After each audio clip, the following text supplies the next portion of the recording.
마하반야바라밀. 예, 반갑습니다.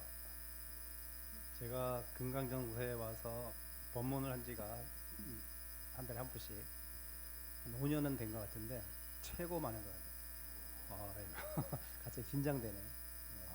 옆에도 양쪽에도 앉아 계시고. 예, 예. 저는 괜찮습니다. 저는 많을수록 좋아요. 다다익선. 저는 많을수록 신이 나서 더 법문을 하도록 하겠습니다. 오늘의 주제로 이제 바로 들어가면, 오늘은 이제 좀 어려울 수도 있지만 어떻게 보면 쉽게 생각하면 아주 쉬운 거예요. 언어에 대한 생각, 그러니까 말에 대해서 불교에서는 그 언어와 말을 어떤 식으로 생각하고 어떤 식으로 대하는지에 대해서 어떤 일례를 들어서 얘기하기도 하고, 제가 그 전에 설명을 해드리도록 하겠습니다. 우리가 말, 언어, 보통 우리가 쓰는 단어는 말이죠, 말.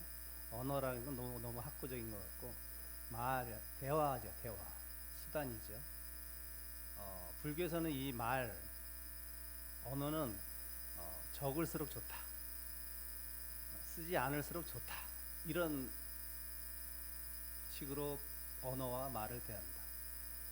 여러분, 저기 통도사 가보셨죠? 자세히는 못 봤을 텐데, 통도사 지나가다 보면, 일주문 지나섰죠. 걸어가다가 거기 옆에 개울이 있고, 또 오른쪽으로는 중무소가 있나?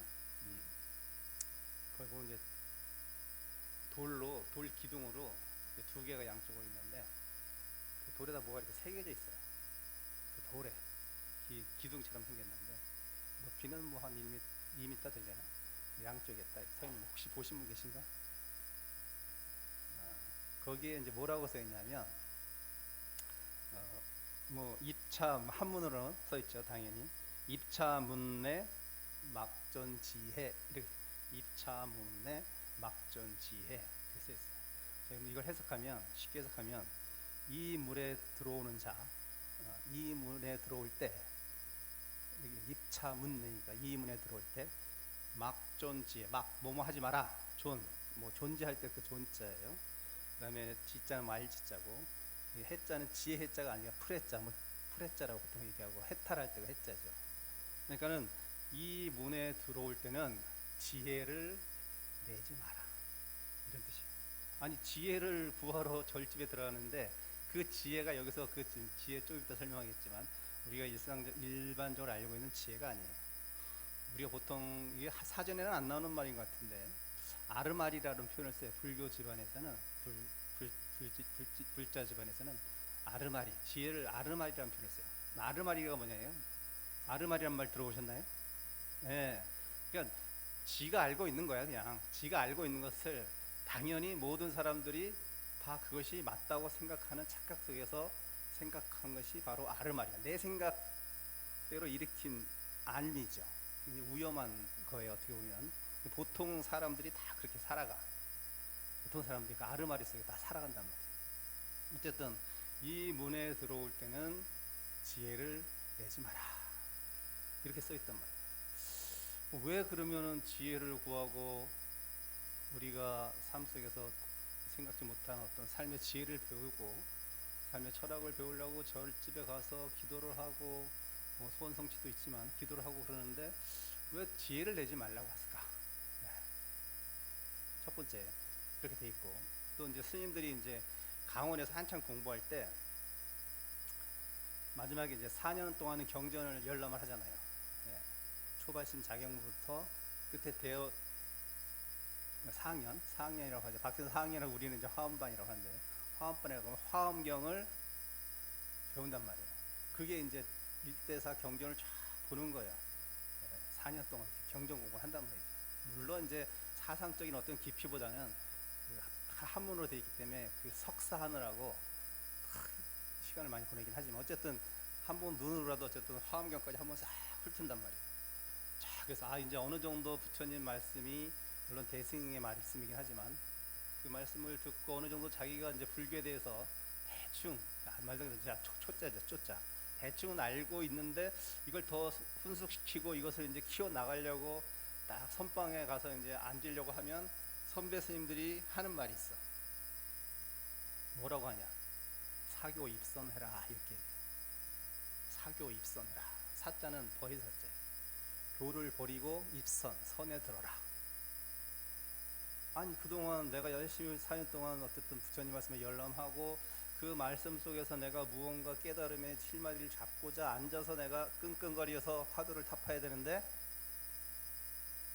교를 다 버리래. 네가 여태까지 배운 교를 싸그리 버리래. 이게 또 무슨 말이야? 지혜도 내지 말라고 하고 배웠던 교도 다 버리라고 하고 가르침도 다 버리래. 이래야지만 그나마 부처님이 말씀하신 핵심의 요체를 접근할 수 있다는 거예요. 근데 우리가 알고 있는, 여러분들이 일반적으로 알고 있는, 많이 아는 사람, 많이 알아야 되고 많이 배워야 되고 지식이 높아야 되고 그래야 밖에서는 학자가 되기도 하고 뭐 그걸 또 실용적으로 나가면 정치가가 되기도 하고 행정가가 되기도 하는데, 불교에서 깨닫고자 하는 이들은, 또 마음을 평화를 얻고자 하는 일들은 오히려 역행존자가 돼야 된대. 많이 알면 그게 오히려 깨달음과 행보로 나아가는데 방해해. 이게 도대체 무슨 말인가?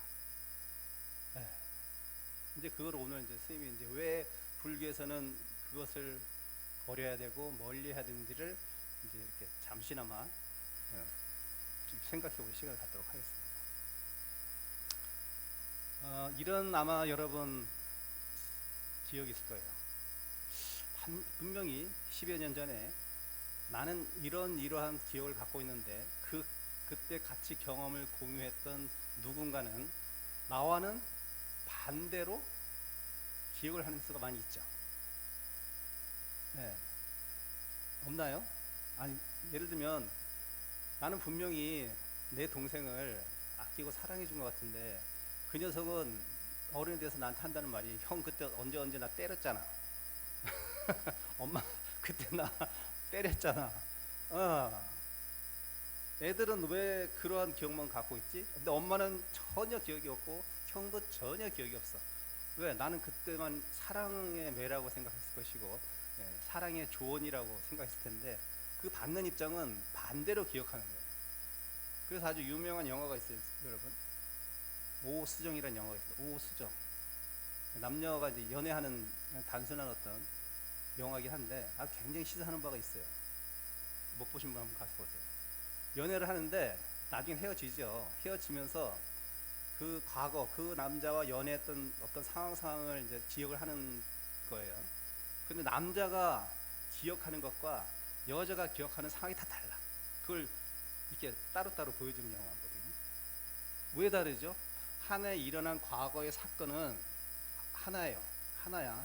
근데 이거를 남자 입장에서 본 상황과 여자 입장에서 본 상황이 달라. 기억이 다른 거예요. 그 상황은 다르지 않아요. 상황은 제가 보기에는 모르죠. 어떻게 진실인지 모르죠. 영화니까. 어떤 일련의 사건이 있는데 그 사건을 기억하는 상황은 사람에 따라 다 달라. 그러면 그 사건의 진실은 뭐야? 누구도 모르는 거예요. 누구도 모르는 거예요. 세상을 대하는 불교의 태도가 그런 거예요. 확정된 게 없는 거라, 이 세상은. 자기 깜냥대로, 자기 아름아름대로 판단하는 거야. 그래서 그것을 옳다고 주장해. 맞다고, 너가 틀렸다고 싸워.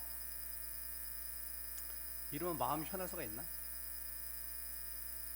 기억이 다르면 기억이 다른 대로 놔두면 돼. 근데 그것을 내가 왜 그때 기억이 맞아라고 주장하고 상대편한테 그것을 강요하는 순간, 그때부터 다툼과 미움과 갈등이 일어나는 거예요.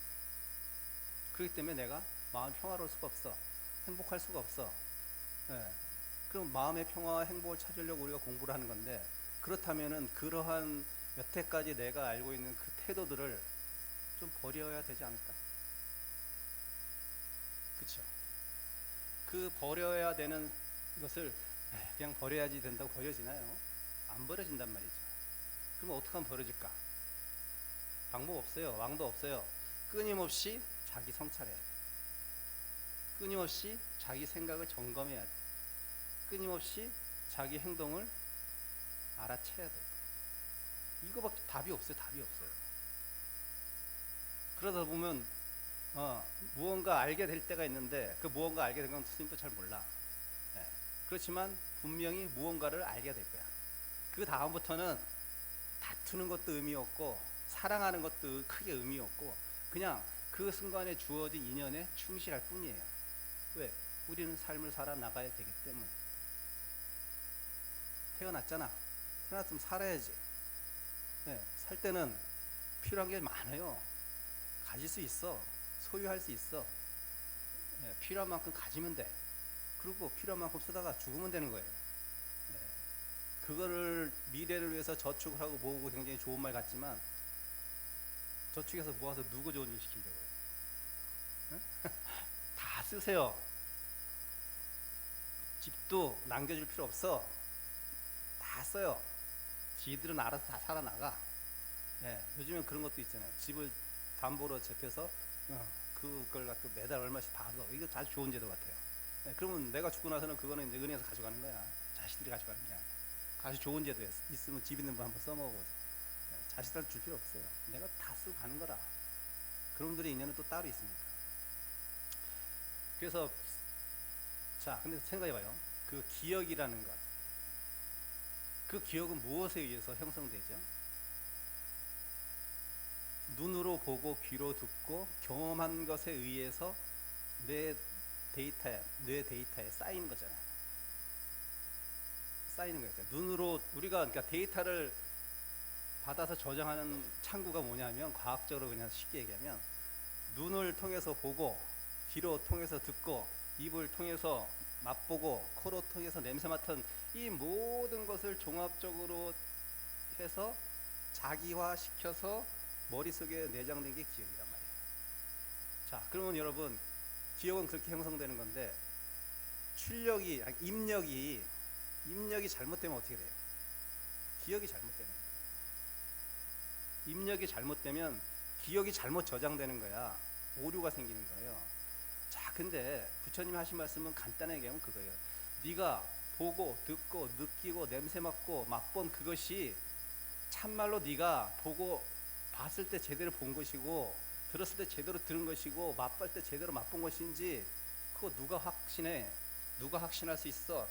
정답이 어디서 그게 여기가 100명 있다면 100명마다 다 달라. 맛에 대한 태도가 다 다르고 경험이 다른 것은요. 어렸을 때 쌓았던 그 데이터가 보고 듣고 했던 그 축적된 것들이 자기 나름대로 다 형성되기 때문에 다 하나하나의 경험들이 다 달라지는 거예요. 그래서 나라는 것이 형성되는 거야.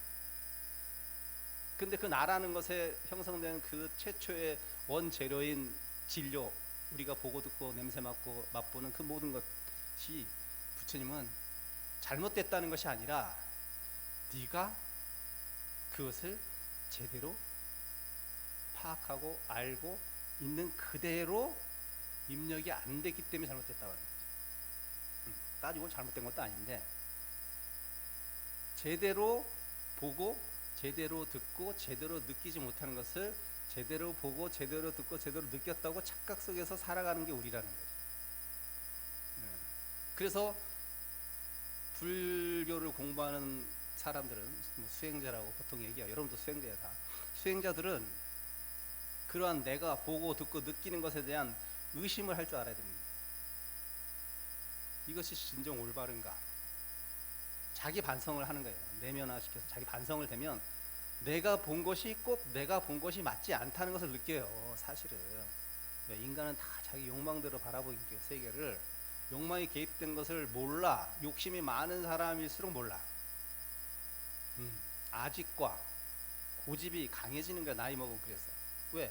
여태까지 잘못된 입력이 막 어마어마하게 지금 클라우드에 쌓여있어. 지금 빼낼 때마다 옛날 거 가지고 계속 자기는 옳다고 생각하는데 현실은 모든 것은 변해가는데 어떻게 자기가 그 순간에 과거의 어떤 한순간에 경험한 것이 그것이 진리냐 맞는 것이냐 참이냐 옳은 것이냐 정의냐 어떻게 그게 가능한 말이죠. 네, 상식적으로 생각해도 안 맞는 얘기죠.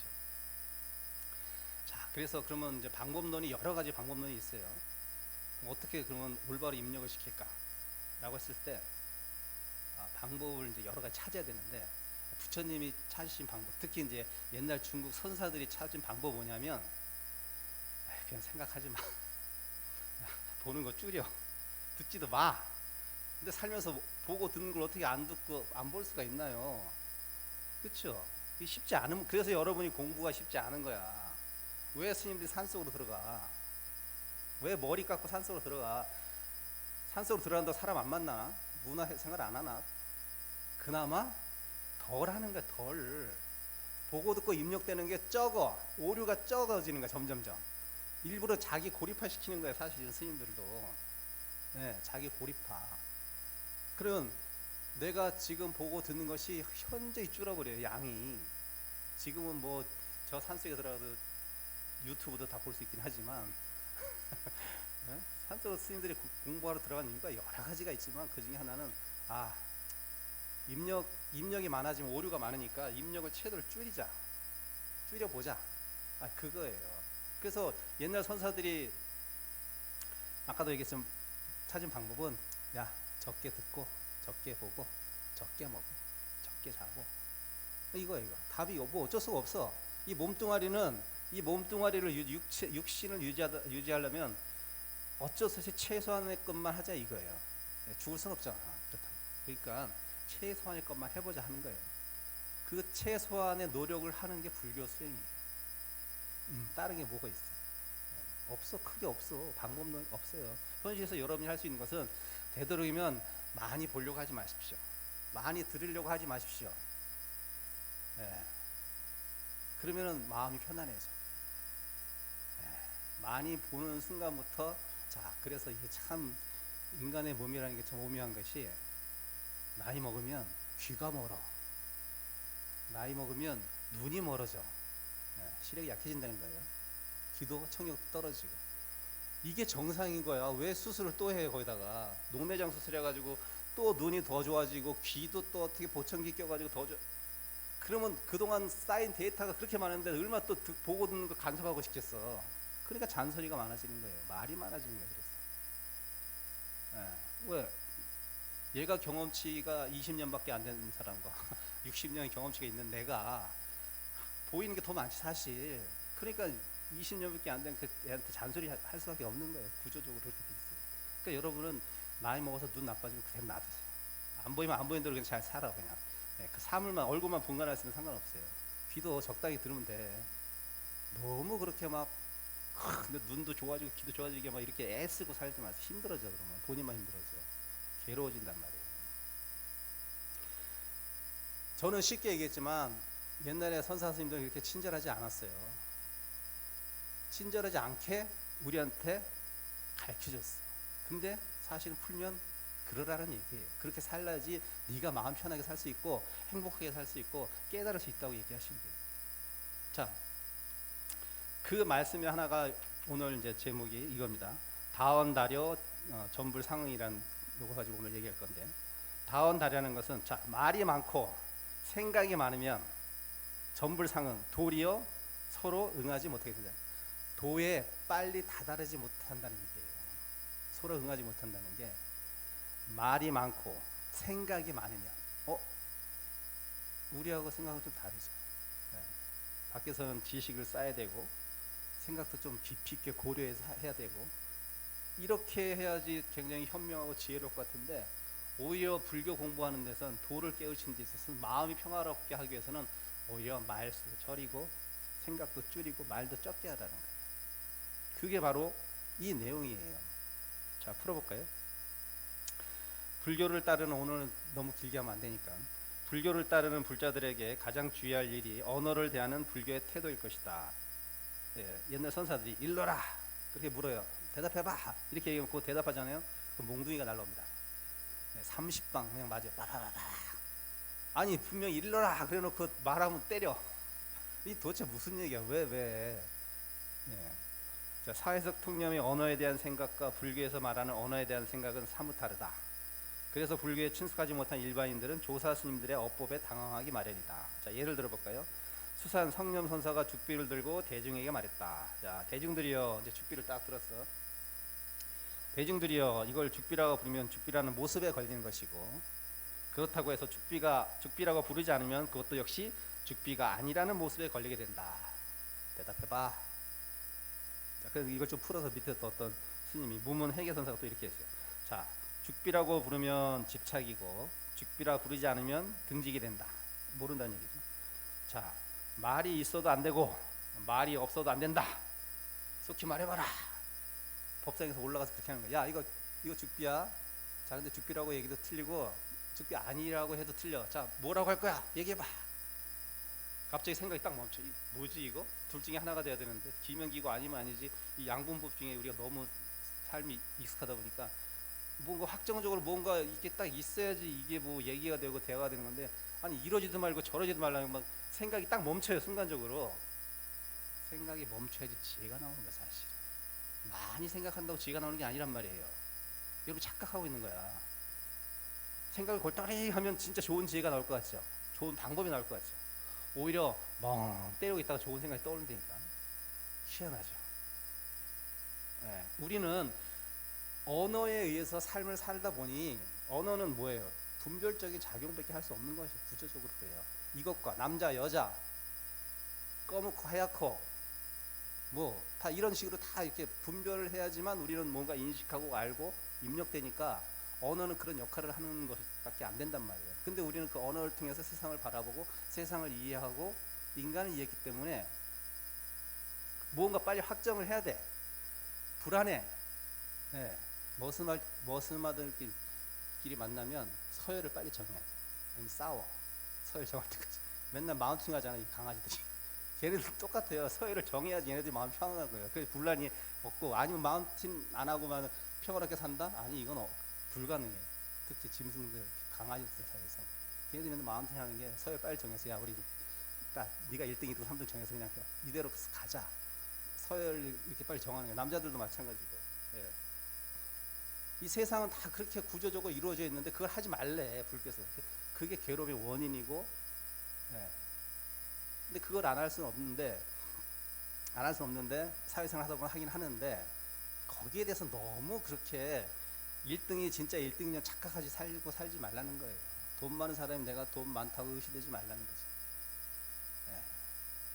그냥 그런 인연이 주었으면, 그래, 그 인연 안에서 그것을 어떻게 좋은 마음으로 회양할 수 있을까? 남을 비하하지도 않고 남을 업신여기지도 않고 내가 잘났다고 우쭐대지도 않으면서 이렇게 살아갈까를 궁리하면 그 사람이 현명한 사람이고 행복한 사람인데, 그것을 지키려고 애쓰고 나는 또 못났다고 좌절하고 이러면 삶이 피곤해지는 거라. 이 원리를 모르면 그렇게 살 수밖에 없어, 인간들이. 자, 말해도 틀리고 말하지 않아도 틀리대. 우리는 자 이렇게 치면 이거 소리가 나잖아요. 그럼 이 용도는 고정되어 있는 거라고 생각해. 땅 치면 얘는 이걸 뭐라고 하지? 이러면 내가 갑자기 잊어버렸다. 소리만 이거 뭐라고 하지? 좌종이라고 하나? 여기 쓰는 그냥 뭐 좌종이 어떤 도구 이렇게 얘기하잖아요. 그렇게 할 수 있잖아요. 그렇죠? 이름을 뭐라고 하는지 모르겠다. 이건 지금 죽비는 아니니까. 자, 그래, 이렇게 인연이 지어질 때는 쓰는 용도에 따라 용어가 어떤 단정적으로 뭐라고 얘기할 수 있겠지만, 내가 만약에 스님 머리를 이렇게 탁 때려 이렇게 그때는 뭐가 돼? 이게 몽둥이가, 그때는 그냥 머리에 통 때리는 몽둥이가 되는 거예요. 얘를 칠 때는 얘의 용도에 맞는 어떤 것이 되고, 또 내가 이 용도를 다른 인연에 쓰면 여기에 긁으면 뭐가 돼? 또 그냥 긁을 수 있잖아, 이렇게. 그럼 이걸 또 뭐라 그래? 뭐 효자손이라 그래? 아니, 그러니까 얘는 고정된 게 없는 거야. 어떤 인연을 만나냐에 따라서 그냥 얘는 그거에 따라 정해지는데, 우리는 딱 무언가 확정적이고 무언가 얘를 딱 고정시키려다 보니까 생각이 오픈되어 있지 않아요. 그런 고정관념 속에 사는 거야. 근데 불교는 이거 치는 이 용도도 될 수 있고, 따르게 치면 이렇게 되는 거고, 긁으면 효자손도 될 수 있는 게 얘의 어떤 역할인 거지, 얘는 고정 불변하지 않는 거예요. 그러니까 얘는 뭐라고 말할 수 있는 게 아니야. 그 얘기를 하는 거예요. 선사님께서 여러분의 그러한 어떤 것에 대한 고정관념을 깨부수려고 선사 스님들은 이렇게 말씀하시걸, 좀 이제 상황에 맞게 말씀하시지만 우리를 엄청나게 당황스럽게 하죠, 사실. 자, 대답해도 틀리고 대답하지 않아도 틀리다 하니 참 꿀먹은 벙어리가 되지. 가만히 있어야지. 그래서 우리는 단정짓는 삶에 익숙해 있다. 그래야 분별 가능하고 인식 가능하기 때문이다. 그러나 불교 철학에서는 우리가 일상적으로 하고 있는 이 분별과 인식을 문제 삼는다. 올바른 분별과 올바른 인식이 아니기 때문이다. 제가 아까 얘기했죠. 사람마다 입력이 너무나 다 다르니까 우리에게 너무도 익숙하고 당연하게 여기는 것들에 대해 그것이 아니라 하니 참 당황스럽기만 하다. 그럼 불교에서 말하는 올바른 인식은 무엇인지가 궁금해진다. 인간의 인식은 육군의 감각기관을 통해 얻어진 정보의 통합이다. 말은 좀 어렵겠지만 육군이 안입이 설신이가 보고 듣고 느끼고 맛보고 이게 육군이에요. 다 육군이 색성향 미처법을 봐면서 수용해서 그것을 내면화 자기화해서 인식하는 게 우리가 알고 있는 인식이라는 거죠. 눈은 색과 모양을, 귀는 소리를, 코는 냄새를. 죽비는 불교의 문화에 익숙하지 못한 사람에게는 그냥 대나무로 재료로 만들어진 무엇이다. 대나무로 만든 무엇이다.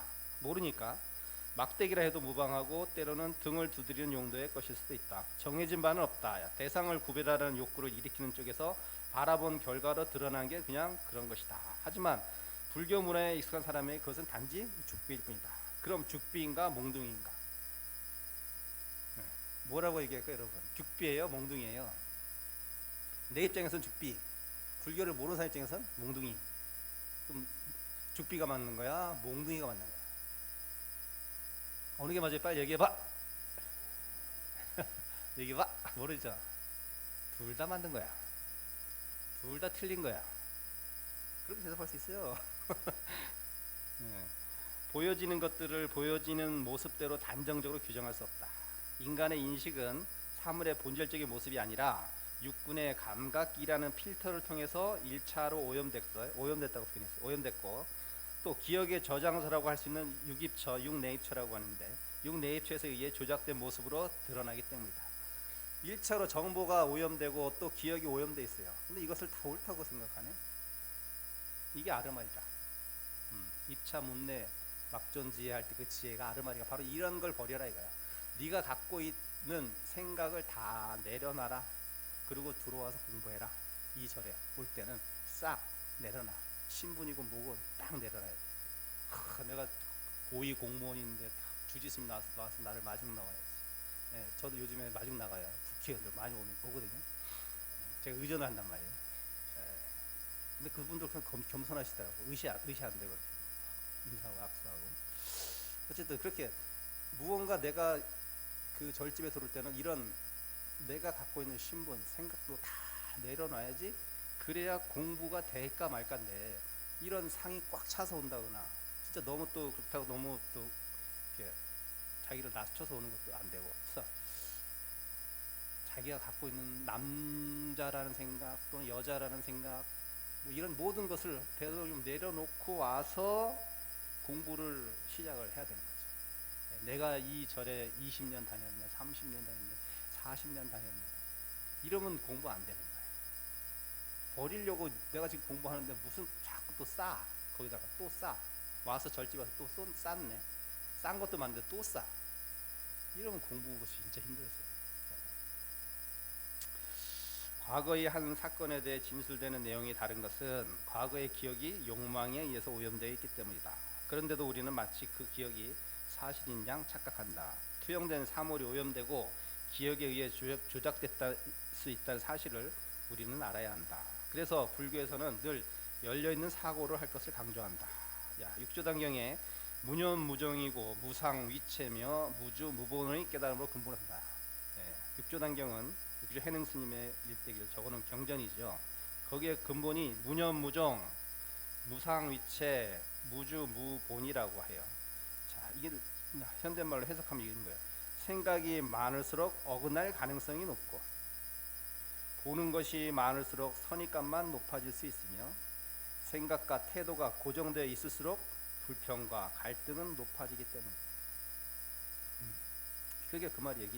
풀었으면 이 말이에요. 그러니까 무념 생각하지 마. 그걸 우리는 책으로 삼아 무종이야. 종은 종교의 종자지만 으뜸 종자가 되거든요. 생각 안 하는 게 훨씬 나아. 이 얘기예요. 생각하지 마. 적을수록 좋아. 네, 무상위체. 또 상을 갖고 있지 마. 내가 무엇이라는 상. 무지개는 빨주, 노초, 파, 남, 보. 우리 7가지로 배웠죠.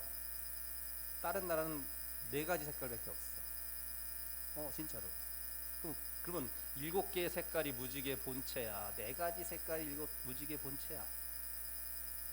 정답이 없어요. 그 문화, 또 그 문화가 갖고 있는, 왜냐하면 소리도 마찬가지야. 우리 강아지는 멍멍멍. 미국 강아지는 어떻게 울어요? 월월월. 프랑스 강아지는 어떻게 울까? 왈왈왈. 그렇게 했죠. 아니, 걔 목소리는 분명히 일정할 텐데 얘가 한국에 있으면 멍멍멍으로 들리고 프랑스, 미국 걔가 될 때 또 달라지나? 그러니까 그렇게 구조화된 그게 언어 때문에 그런데 구조화된 귀에 통해서 표현될 수 있는 색깔이라는 게 있단 말이에요. 언어에 우리는 이런 표현도 쓰잖아요. 푸르딩딩해.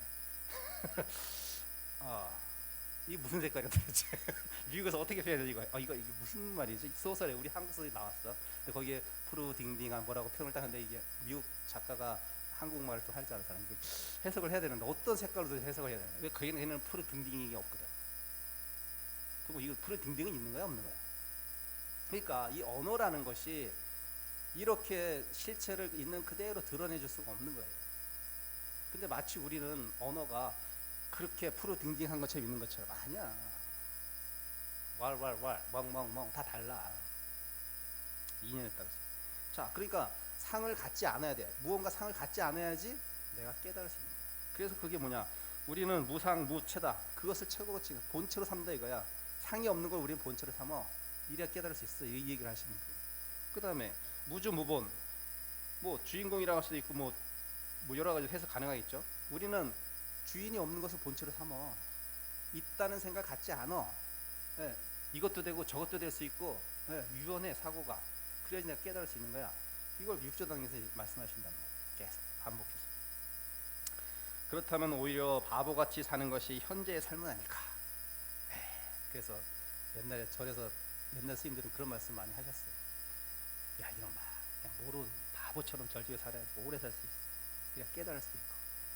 그런 말을 많이 하셨거든요. 그게 그냥 한 소리가 아니었던 거예요. 바보처럼 살아야 돼. 그래야 깨달음에 다가갈 수 있어. 쉽게.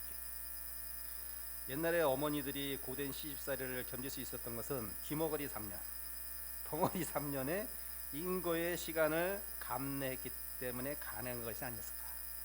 자, 내가 여태까지 알고 있는 친정 어머니한테 보고 듣고 배웠던 것이 시댁에 갔더니 시어머니하고 영 달라. 그때부터 내 생각을 내면 시어머니한테 엄청 깨지는 거지. 그러니까 벙어리 3년. 할 말은 있는데 말을 하지 말고 그래. 시어머니 말이 맞다 생각하고 그냥 입 다물고 3년 살고. 근데 뭔가 또 들리는 얘기는 많은데 나 하고 싶은 얘기도 있는데 그렇게 하면 또 시어머니 마음이 안 드니까 그래. 기머거리 채 3년. 다 6년을 살고 났더니 이제 시어머니가 이제 고간 열쇠를 주네.